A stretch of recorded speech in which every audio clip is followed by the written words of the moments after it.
बागलाण तालुक्यात शेतकरी संघटनेने सुरू केलेली खासगी बाजार समितीला शासनाने स्थापित केलेल्या समिती प्रमुख जितेंद्र शेळके, सहाय्यक निबंधक सटाणा, MS गुप्ते, लेखापरीक्षक सटाणा, भास्कर तांबे, सचिव कृषी उत्पन्न बाजार समिती सटाणा यांनी सटाणा येथील शेतकरी संघटना बाजार समिती आराई फाटा येथे भेट दिली।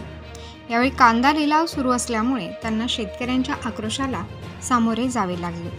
पथकांनी काही कांदा उत्पादक शेतकरी व शेतकरी संघटना पदाधिकारी केशव सूर्यवंशी, किरण मोरे, भास्कर बागुल, देवदास अहिरे, महेंद्र जाधव, नयन सोनवणे यांच्यासोबत चर्चा केली व अहवाल तयार करून शासनास पाठवण्यात येईल असे सांगितले।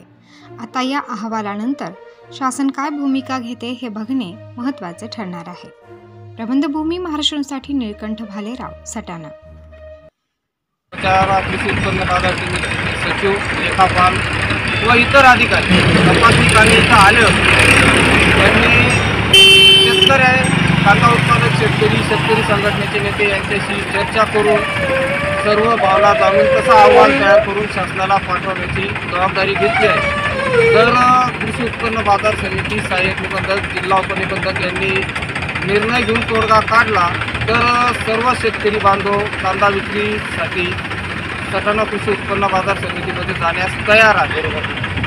यासाठी तोडगा असा काढला तर लिलाव कुठेही करा, माल कुठेही काही तरी करणार नाही। हे सर्व बंद करूनच मार्केटमध्ये माल विकल्या जाईल, नाही तर अन्यथा हा जो पर्याय सुरू आहे इथंच सर्व शेतकऱ्यांनी माल विकायचा हा तोडगा निघाला। यांनी जिल्ह्यामध्ये ज्या वेगवेगळ्या तालुक्यात अशा पद्धतीचे जे कांदा खरेदी विक्रीचे व्यवहार बाजार सुरू झालेले आहेत त्या ठिकाणी जाऊन त्याची पाहणी करण्यासाठी किंवा त्याची माहिती घेऊन त्याबाबतचा अहवाल सादर करण्यासाठी प्रत्येक तालुक्यातील सहाय्यक निबंधक, त्या ठिकाणचे लेखापरीक्षक आणि बाजार समिती सचिव यांची नेमणूक केलेली आहे शुक्रवारी। त्या अनुषंगाने आज आम्ही या ठिकाणी आलो आहे। त्या ठिकाणी प्रथमतः आम्ही बाजारामध्ये जे खरेदी विक्रीचे व्यवहार चालू होते त्या ठिकाणी जाऊन प्रत्यक्ष पाहणी केली।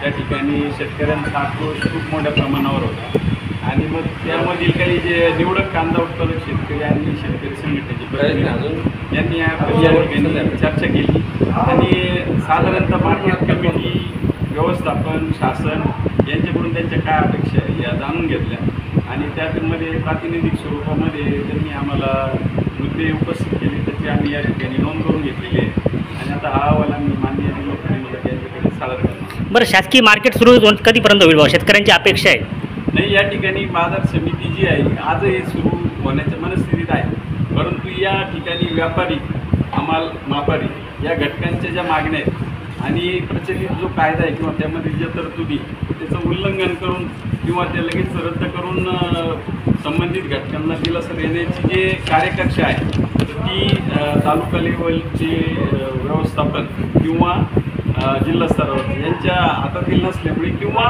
कायद्यातील ज्या तरतुदी त्या स्पष्ट असल्यामुळे त्याच्यावर लागलीच लगेच निर्णय घेणं शक्य होणार नाही आणि त्यामुळं चालेल। धन्यवाद सर।